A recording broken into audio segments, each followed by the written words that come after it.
Hello and welcome to our How We Learn to Love Test Automation webinar. My name is Julia and I will be your moderator for today. This webinar is brought to you by Symbio, a technology company that specializes in test automation framework implementation. If you want to learn more about Symbio, please visit symbio.com. If you have any questions or comments, please use the questions and answers panel on the right-hand side of the GoToWebinar player anytime during the webinar.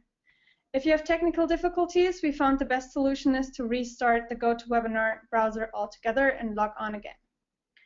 Okay, let's get started. Today's presenters are Peter Wang and Doug Simmons. Peter Wang is the SVP of Technology at Symbio. He has been with Symbio for about 10 years. He leads a team of product and solution architects in the US, Europe, and Asia, and helps to define Symbio's technology strategy. Doug Simmons is a software architect at PayPal. Doug has been with PayPal for about 9 years. He mainly works with test automation frameworks, building tools, and architectural designs. Let's get started. Take it away, Peter. Okay, thank you, Julia. So before we go into the webinar, I would like to give everyone a background of how Symbio and PayPal have been working together. So Symbio and PayPal have been working together since 2008, 2009. So it's been 8 years that we've been mainly focusing on testing and globalization testing. Throughout this journey, we have started with manual testing and then eventually embraced the test automation framework that we have jointly developed. It's called SeLion. So that's why you see a picture of a Selion here at the starting slide. So with today's webinar, we would like to share with you some of the challenges that PayPal has faced in terms of test automation and tools, and what were some of the solutions that we have implemented to solve these challenges. And so this is how we structured today's webinar. First is what were some of the challenges from a few years ago in terms of test automation, and then the solutions are split into two parts. One is using Agile and adopting the test pyramid strategy, and then the second one is embracing Selenium, open source, and then creating SeLion. So let's get started. First, with the challenges, I'll hand it over to Doug. Hi, Peter. Thanks for handing me over, and hello, everybody. Thank you for joining. Can we go to the next slide, please? So I thought I'd start off with giving a little bit of background of where PayPal sort of came from with regards to our test automation approach. About 2006 timeframe and before, we were primarily in a place where we were doing functional regression and using primarily using the tool Silk.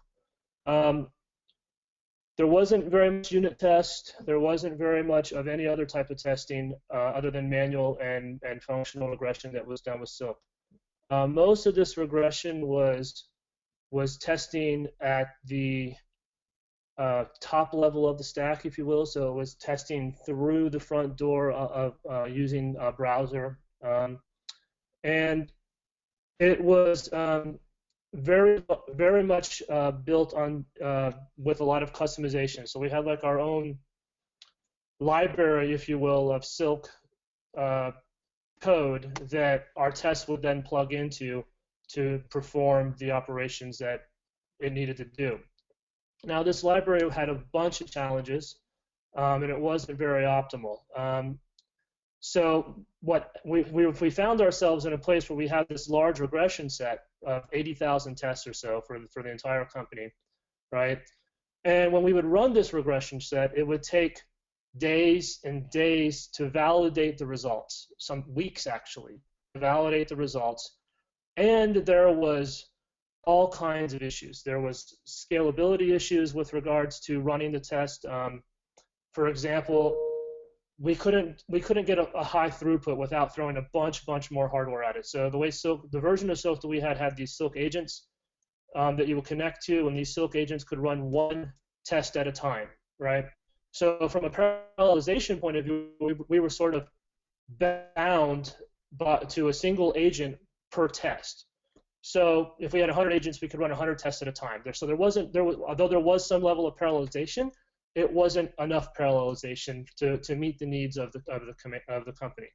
There was tons of technical debt associated with these test cases and the test library, meaning the maintenance of that code required so much effort that more often than not, we couldn't keep up with the maintenance and add new features at the same time as new features were being sort of created.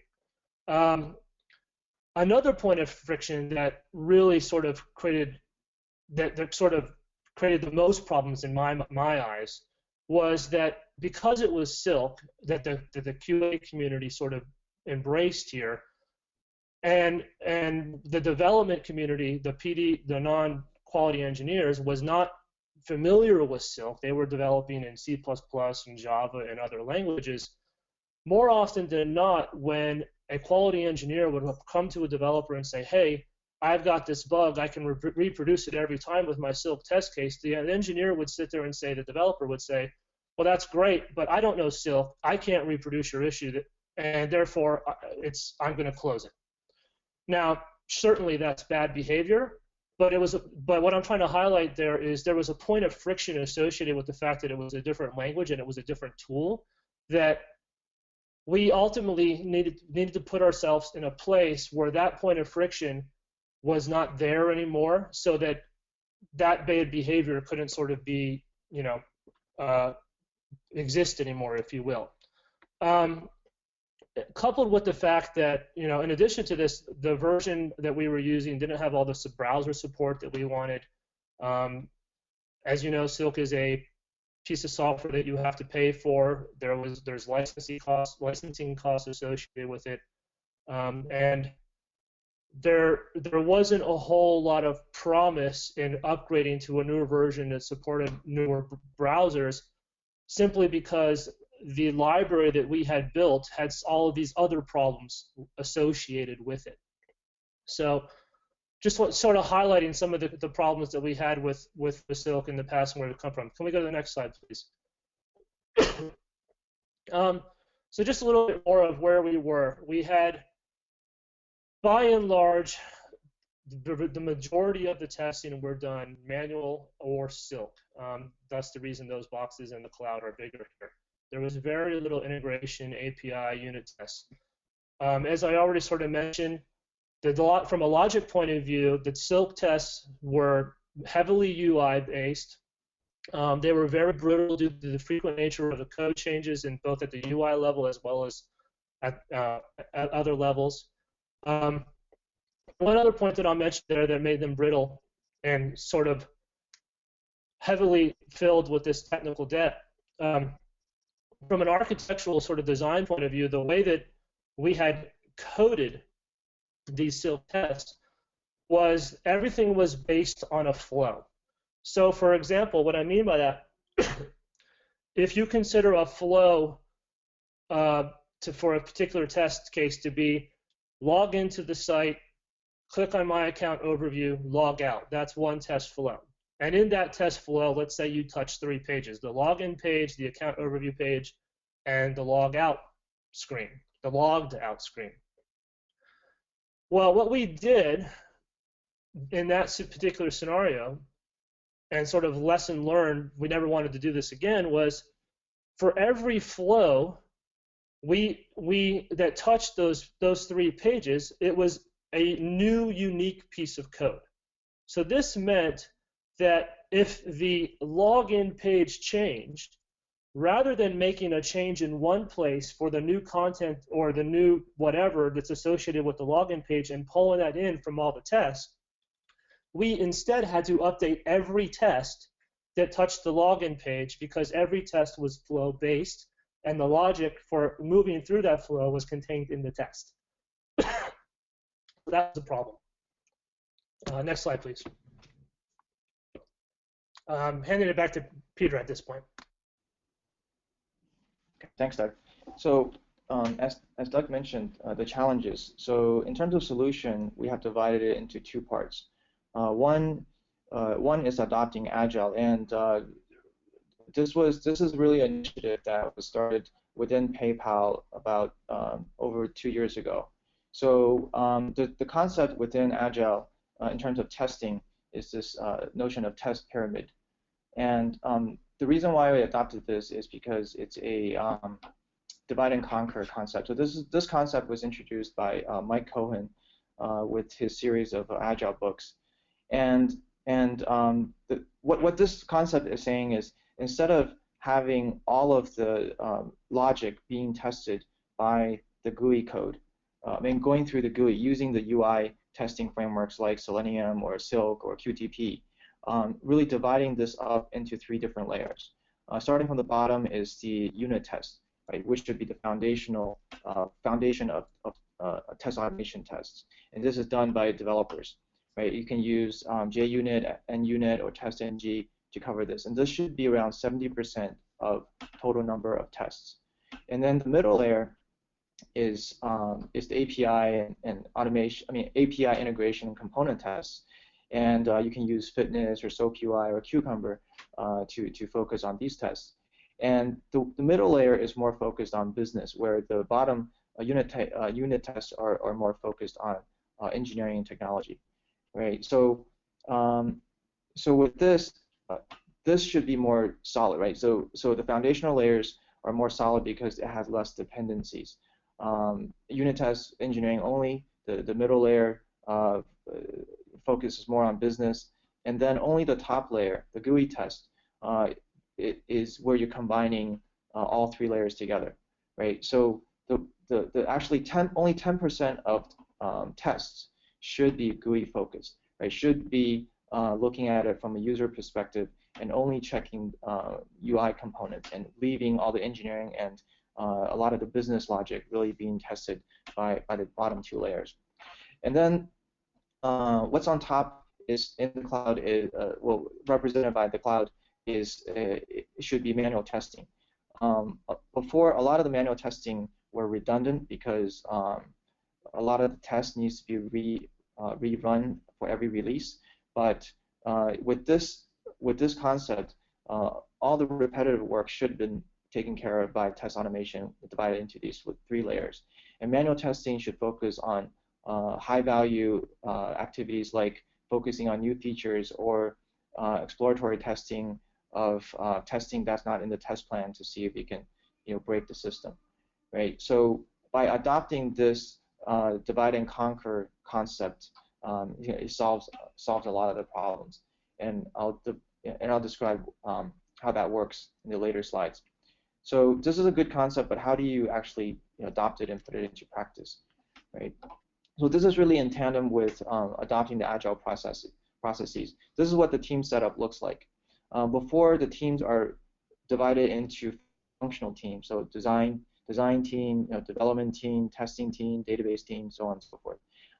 With adopting Agile, the whole concept is embracing the concept of cross-functional teams.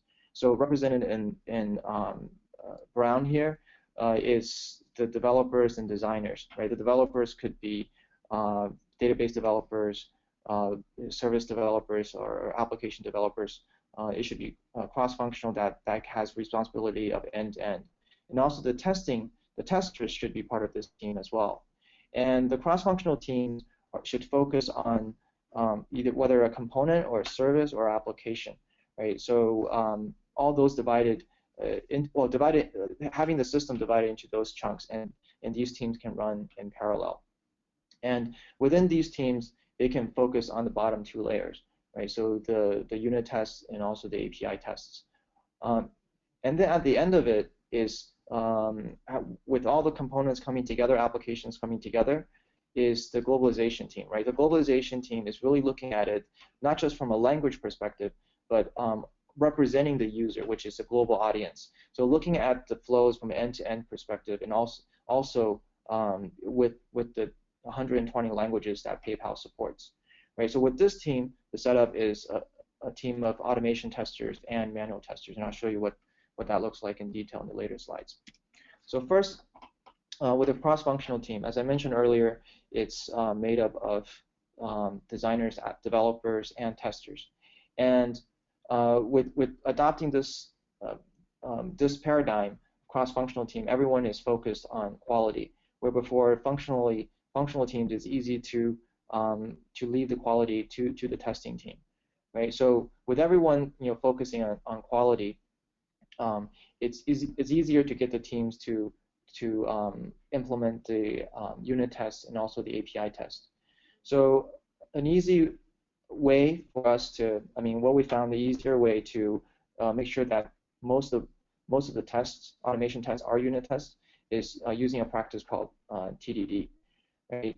TDD it's not that easy to adopt. So especially if the whole organization haven't used this before and you want to take this adopt this practice. So one of the ways that we have found a way to adopt TDD is to find the senior engineers in the team that is passionate about TDD and really believes in the practice, and have them kind of use it, and then use pair programming with other team members in the team to show them the benefits of TDD and also how TDD can be put into practice.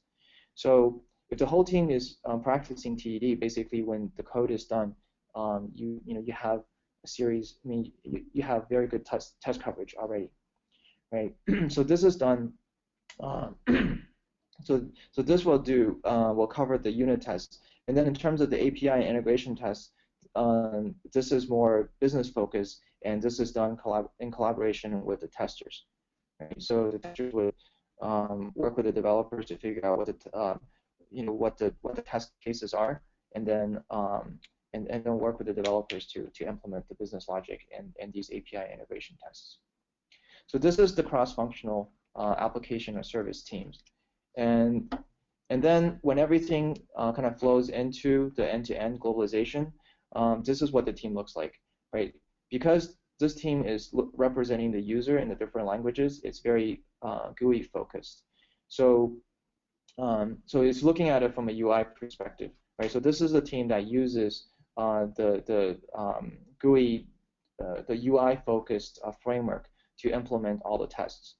And this is divided into two sub-teams. The bulk of the team, 70% of this team, is made up of manual testers, and then the 30% is taking the test automation framework and then implementing the end-to-end flows, and also the multilingual tests as well. And the manual testing team, even though it's bigger, it focuses on the new features and also does the exploratory testing that I mentioned earlier. Okay, so as Doug mentioned in the challenges, the GUI tests are done with Silk, right? And because of Silk, it has a lot of the problems that he mentioned, like parallelization, technical debt, and then getting the developers to replicate and all those. And the other one other challenge he mentioned is using the GUI test, relying solely on GUI tests like Silk to test integration, unit tests, and all the business logic as well, right? So by using the test pyramid, the unit tests and API tests will take care of the engineering-focused tests and business logic-focused tests.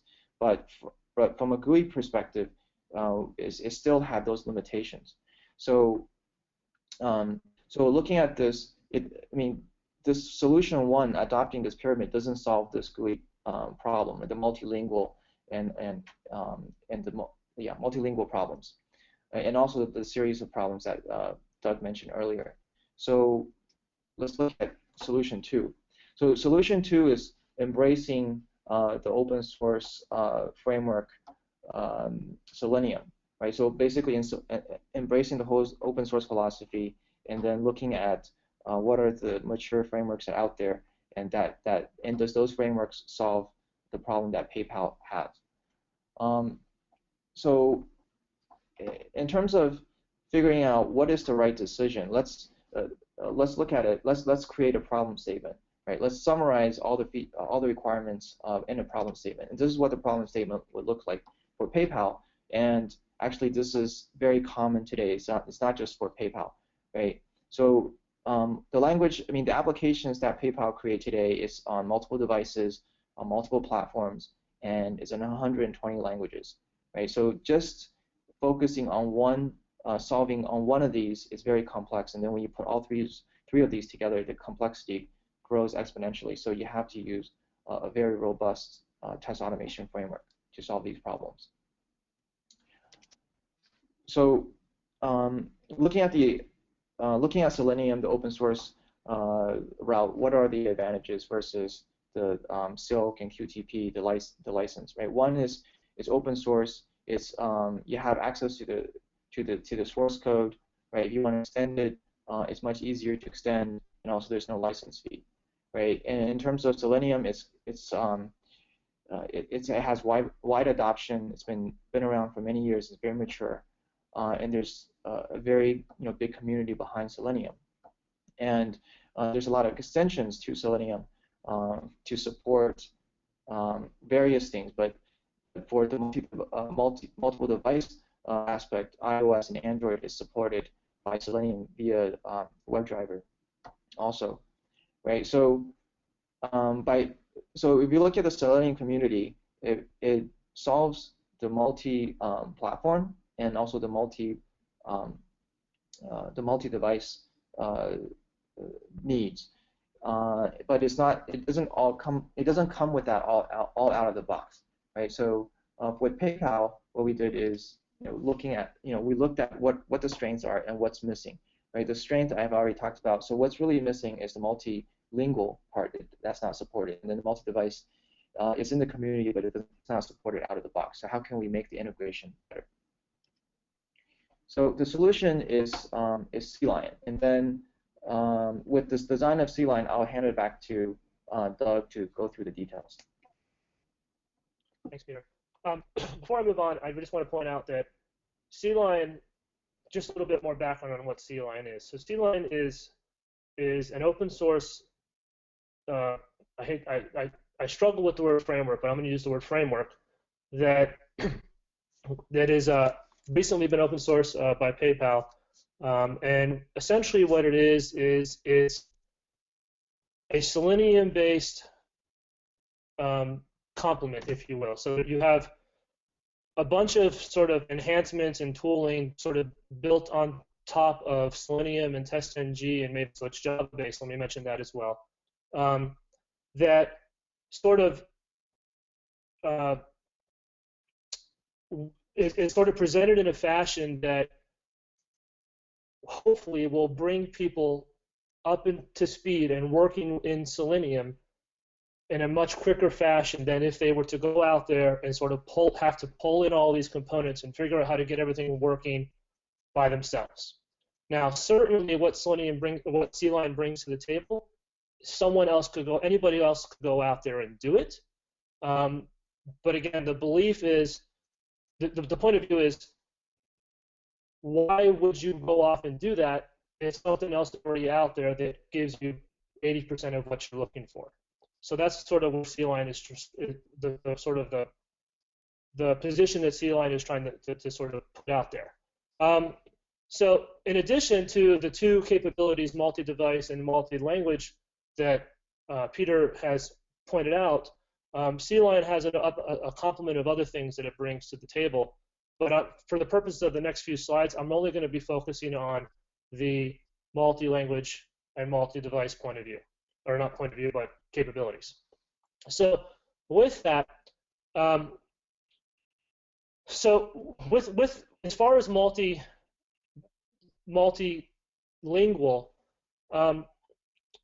one of the things that we wanted to do in SeLion was have this ability to sort of embrace the concept of separation of concerns.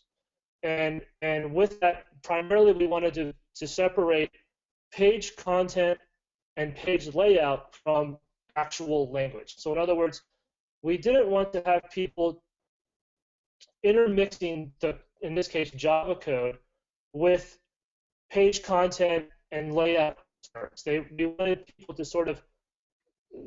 give people the opportunity to separate those things.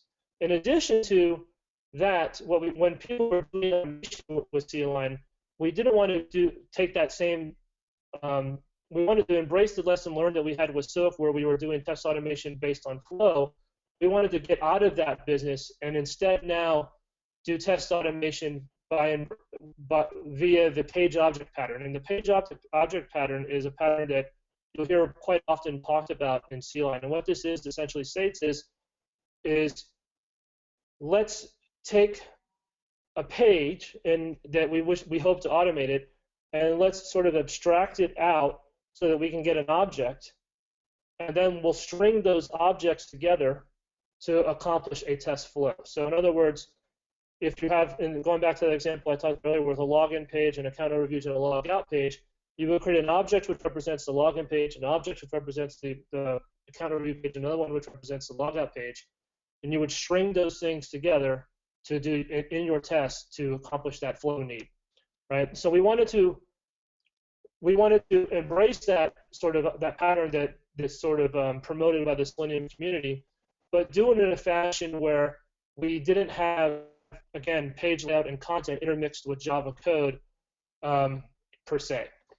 In addition to that, we wanted to leverage Selenium, the Selenium grid capabilities, as well as TestNG, which isn't spelled out here, but TestNG to give us the ability to do parallelization and scale across multiple browsers and multiple devices at large.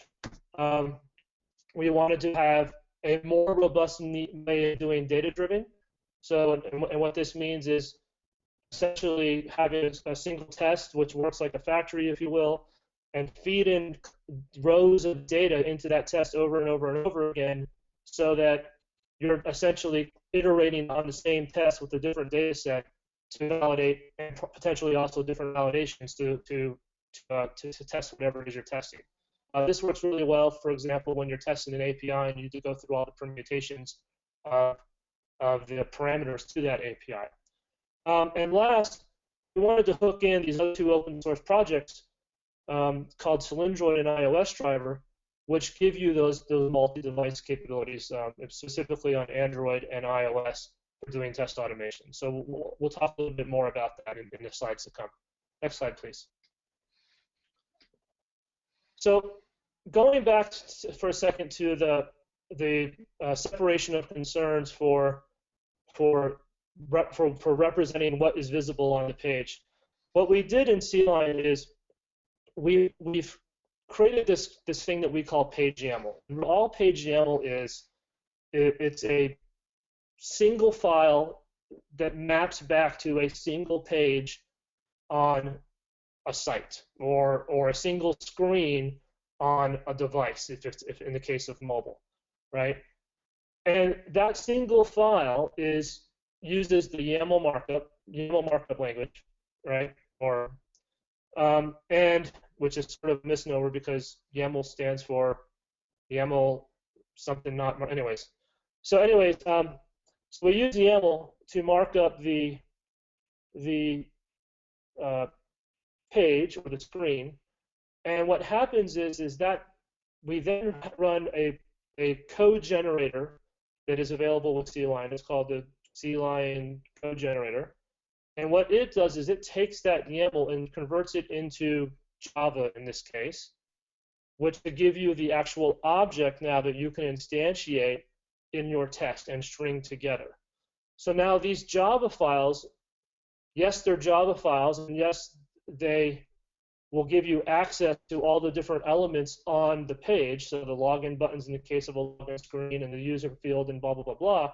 But what it doesn't have intermixed with it is how you find that login button, how you find that email inputted or the username input or the password input. That's still all back in the YAML page, right? So the connective glue is there in the Java files, but in addition to not having to write that Java file, you still have the separation of concern. So what this means now is if the page that or the screen that your file maps back to changes, which they often do, you don't have to go write new Java files. You don't have to go update a Java file. You can go up. You just update this YAML file, which is more often than not is easier to update. You run the code generator. It spits out this Java file. That Java file lives in what we generically refer to as your page object repository. That can be a separate jar file, which consists of all the screens and all the pages that you would ever hope to encounter for your application, or it can be another set of it could be a set of files that reside in the same jar that is also comprised of your tests. So thus we generically refer to it as page object repository, but you can manage that however you sort of feel is best. Now, once you have that page object repository, like I said, you would then take your tests and you would instantiate each object and go through those objects to accomplish your flow. These tests are then, in the case of SeLion, run by TestNG. So with TestNG, you get the ability to run parallel with them. You get the ability to feed in data through a data provider. You get nice reports that sort of show you the results. And in fact, in SeLion, one of the things I'm not going to talk about is we have an enhancement on top of TestNG where you actually get a real-time report, not a report that happens at the end. That's kind of neat. I think I've said enough about this slide, so let's move on to the next one, please. So going back to what I just said about the page YAML, this is an example of what we call page YAML. As I promised, it's just a YAML file. But what's interesting, at least to me, and what I hope for you to take away from this, is we talked about the need to do multilingual. And what I'm trying to show you here is how multilingual is represented from the page YAML point of view. So what you see here is, if we start at the top line, base class. Everything in SeLion in terms of these screens or page object files is fully extensible. So in other words, if you have, and where this comes in real handy, let's say, for example, is if you have a page, a web page, and let's say 20% of that page is common across your entire site. Well, you can make that the base class, that 20%. And you can make every other page that has the other 80%, which is unique, extend that base class. That's really neat because now you don't have to, you can update the code for that particular 20% that's common in one file, and you don't have to sort of copy and paste it across every freaking page that you wish to automate. So that's sort of what the base class is talking about. Page title is self-explanatory. Default locale. What that means is this is where we get into the multilingual aspect. So the way we go about finding things on the page is we use these things called locators. And locators are essentially an XPath or a CSS selector that basically says, if I want to find, let's say, the search submit button, this is the way I'm going to go find that search submit button on that page or on that screen. Right? And in the case of US, in this example, in the case of US and ZH, it's the exact same locator. And more often than not, it's not the exact same locator. Okay? So what that means, and the way SeLion works here is if you have a difference from one locale to the next, you would specify it with the locale that is different.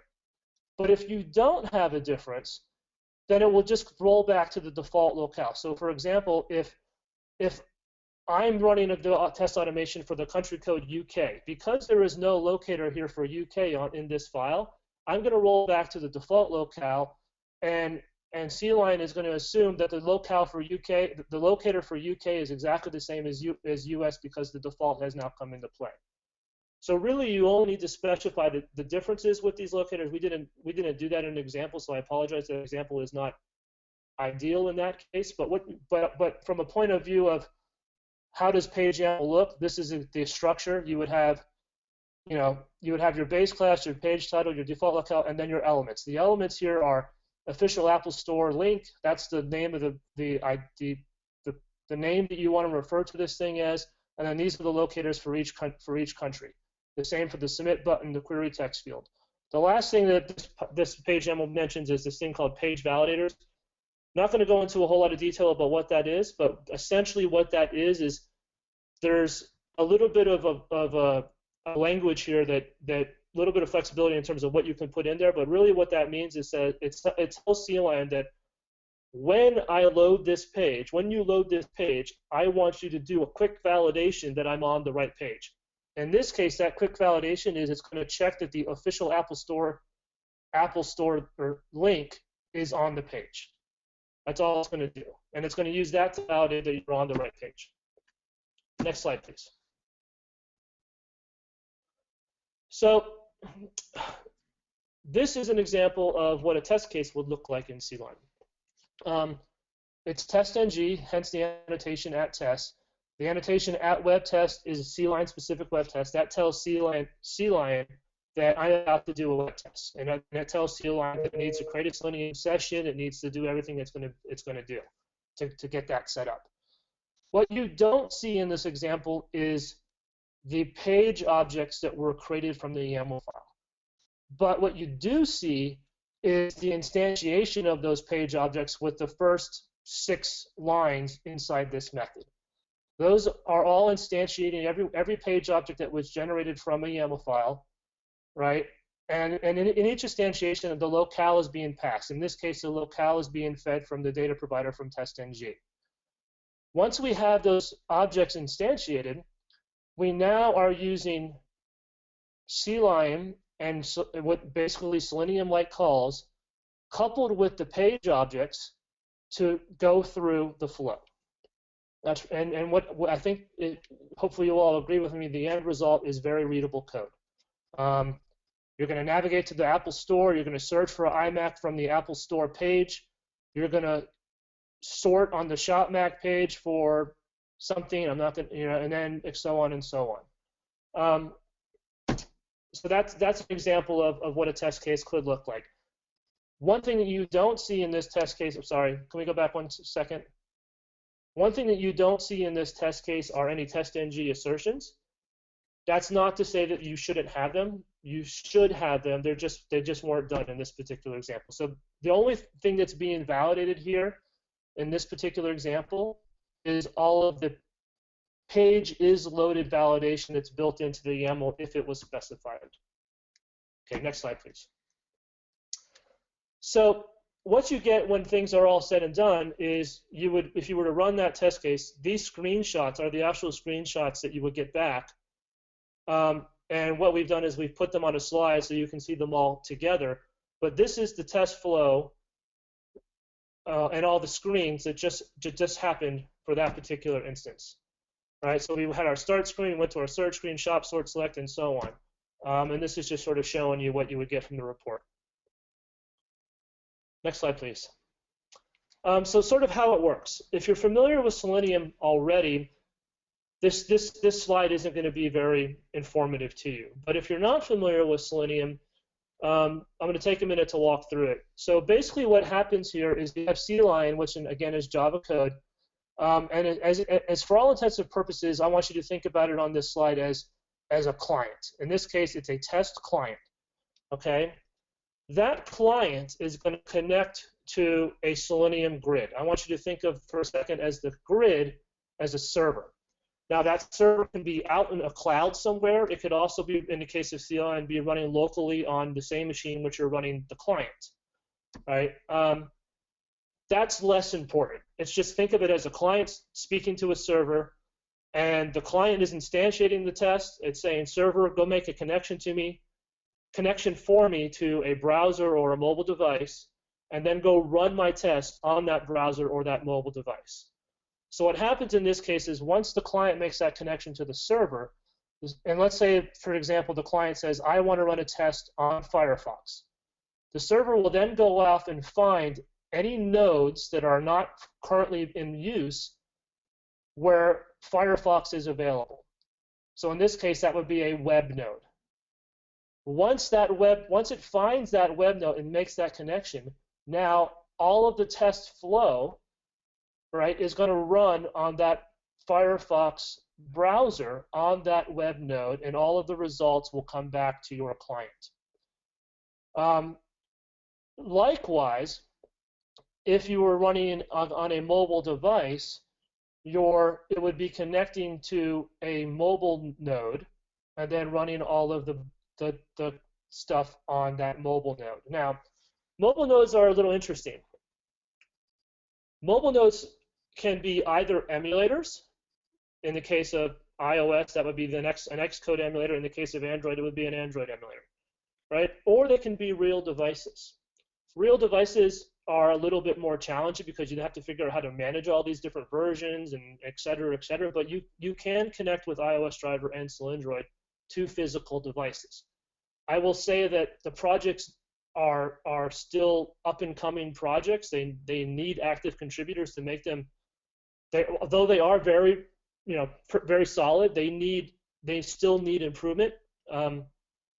So where I'm getting at is emulators tend to be a little bit more reliable right now than physical devices, but the capabilities to connect to physical devices does exist in both of those projects. There's one more interesting aspect with mobile devices, and that is when you're running your app, you're testing against your app, more often than not, well, in all of the cases except for web, the app needs to be installed on that device, whether it's a mobile device, physical device, or an emulator. You need to first put the app on the device. In the case of web, that's not the case because you're going to go out across the internet or the intranet and then connect to your app. So the app is always external to the node, right? But in the case of mobile, that's different. And there's some interesting challenges that are associated there with getting that app onto the device and then sort of making sure, and especially in the case of CI, making sure that app is ready and available, let's say because you just built that app in the case of continuous integration, now you need to put it on that device so that you can run some tests against it. So there's some challenges there, and the reason I brought this up is just so people are aware that there's some challenges there, but I also wanted to mention that the community, the Selenium community at large recognizes those challenges there, and they're actively working to make improvements along in that space. The last thing I want to mention is desktop drivers. Just like connecting to a browser and connecting to a mobile device, you could also leverage Selenium to connect to a desktop driver. Now, what is a desktop driver? A desktop driver would be essentially a very generic driver, right? And a very generic web driver implementation. Let me back up a little bit. A very generic web driver implementation that allows you to connect to any application running on a desktop. So in the case of a generic Windows web driver implementation, it would be an implementation that allows you to control any application running on a Windows machine. Now, I will tell you that there are implementations out there in the open source world that exist in that space, but once again, they need some contribution to be fully robust. But they're worth making note of, and that's the reason they're on the slide, because there is opportunity there to do some pretty cool things. Next slide, please. So all said and done, and I'm not going to drill too deep on this slide, but what I want to highlight here is, if you think about sort of where we were with Silk and where we've gone now with Selenium and SeLion and sort of our new approach to test automation, what we've done here is we've sort of highlighted on a couple teams, not necessarily all the teams at PayPal, and we're showing some results on this slide. So in some cases, we saw significant time savings. We saw test regression runs go from taking 20 days to run and validate to like 4 hours, right? Simply because of parallelization, a new approach, etc. We've seen technical debt that I talked about becoming less of a problem, where yes, there's always going to be some level of technical debt because that's just part of continually maintaining a product or a project that is continually evolving, but the amount of debt has gone down significantly. The number of test cases have gone down significantly because we are able to revalidate the tests that we're doing in the first place now, because we're not wasting so much time on just trying to get the test to run and trying to deal with all those other factors, technical debt, etc. So now we have what we feel in this case is a more representative sample of the test cases that we need to run in the first place, and it's thus more efficient, right? And more sort of more bang for the buck, if you will. For localization, we've had significant improvements and multilingual aspects. In the past with Silk, being able to validate all those different country codes and things like that That was very difficult, and in a lot of cases it was done manually, as Peter was talking to. Now, with the sort of capabilities that we've built, we have a lot of automation in place, and we're able to validate these things a lot quicker. So yeah, I'm not going to talk to every point, but all in all, we've seen some great strides and some great improvements in that space. Now, I'm not going to go out and say that everything is perfect. There's still opportunity for improvement, and if not just for creating more efficient ways of doing things, also opportunities for improvement in our test automation and our test infrastructure, as well as the code that we're relying on. But we feel, all in all, we're in a better place, and we're moving in the right direction now. So that's really what I wanted to highlight with this slide. Next slide, please. I'm going to hand it back to Peter now. All right, thanks, Doug. So with this slide, what we want to show you is that this is an example of globalization team. Right? So this is one of the products that's done by the globalization team, and this slide really shows the impact of this new framework with this new approach, right? SeLion. So if you look at every one of these bars, it's one release per bar, right? At every one of these releases, it's basically done by two teams. The green, everything in green is test automation, and the other two colors, blue and red, are done by the manual testing team. As I mentioned earlier, the manual testing team is much bigger, it's around 70%.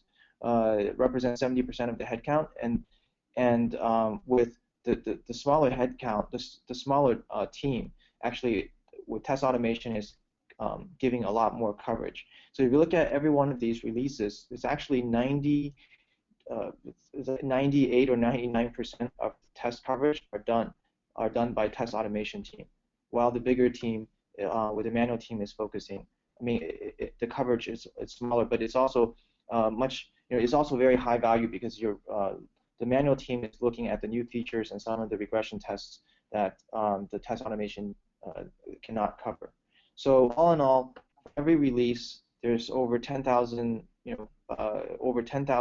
tests for every release. That really gives the team a lot more confidence when releasing the software, right? So again, when we map this back to the test automation pyramid, these tests are just the GUI tests, right? The UI test, which represents the 10% of the test automation tests, while the rest of the tests are done in the two other layers.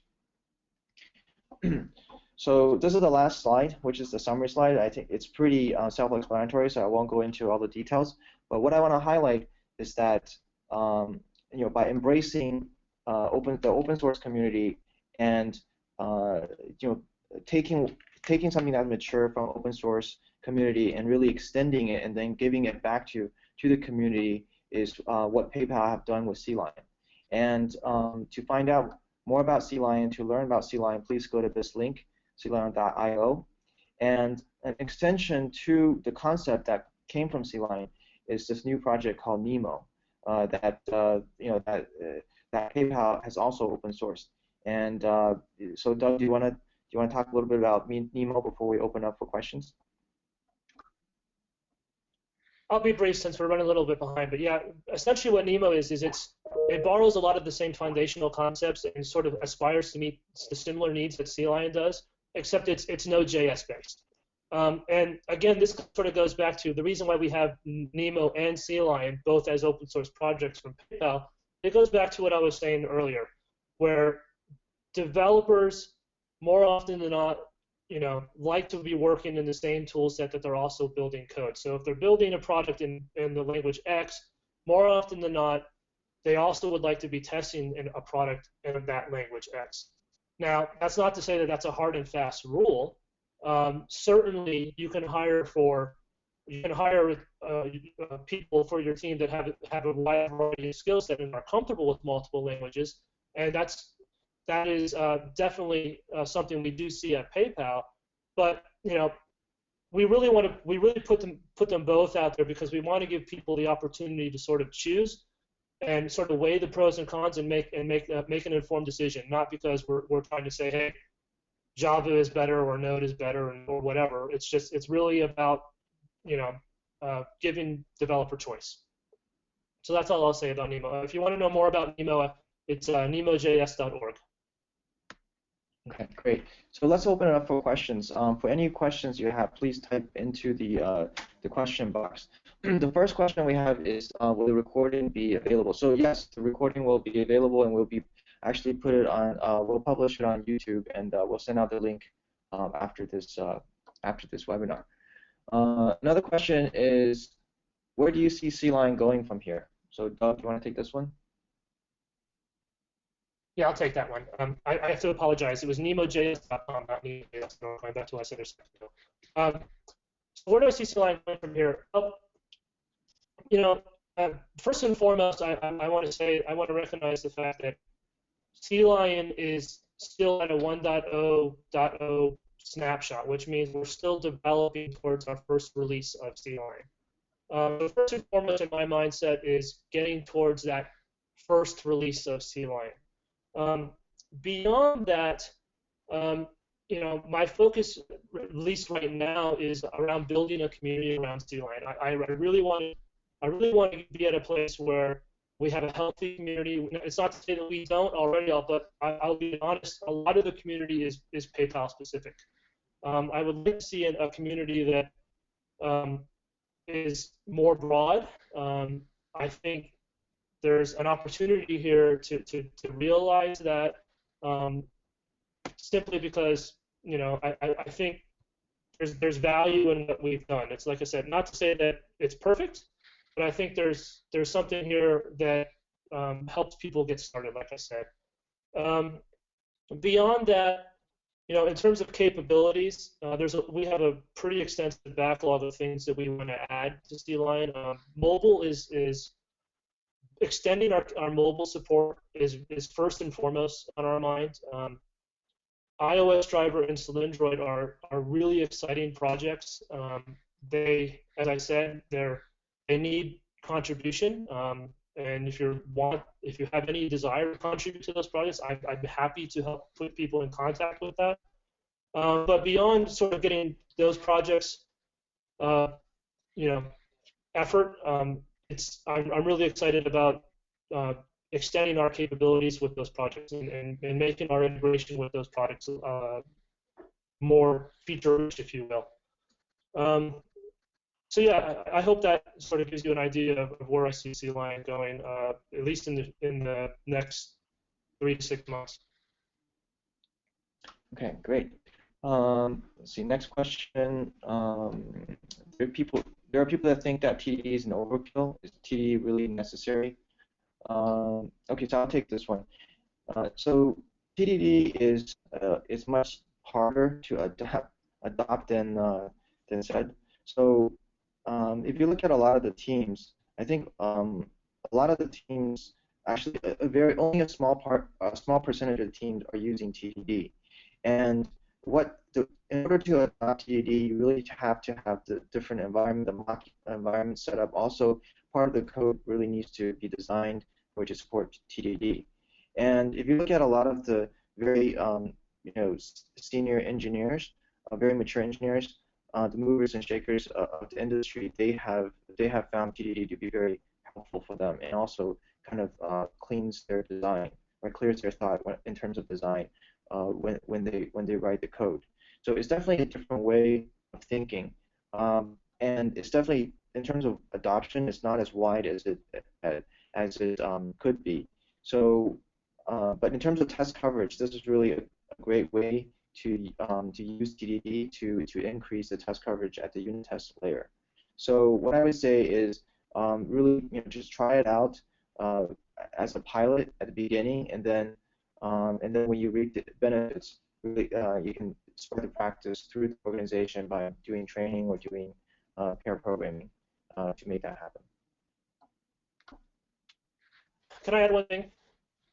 The one thing I'd like to add about that is, to me, the most sort of beneficial point of TDD, whether it's true TDD or not, is if you're operating in an agile team, which, as was mentioned, we are.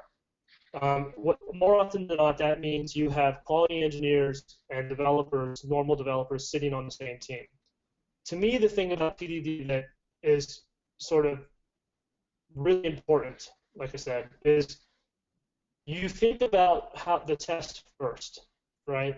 And in this case, that presents an opportunity for those engineers of different distinction, quality engineer or product developer.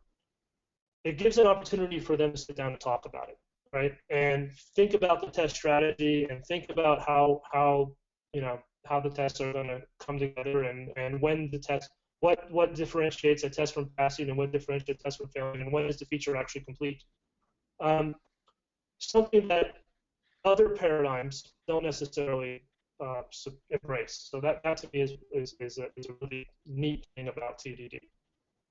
So I want to share that point of view. Okay, I hope that answers the question. That's actually all the time we have for today's webinar. Please look for the follow-up email that will be on the demand status of today's event, so you can review the material. We'll send that to you as soon as it's available. On behalf of Peter and Doug and all the team of Symbio and PayPal, we thank you for joining us today and have a great rest of your day. Thank you.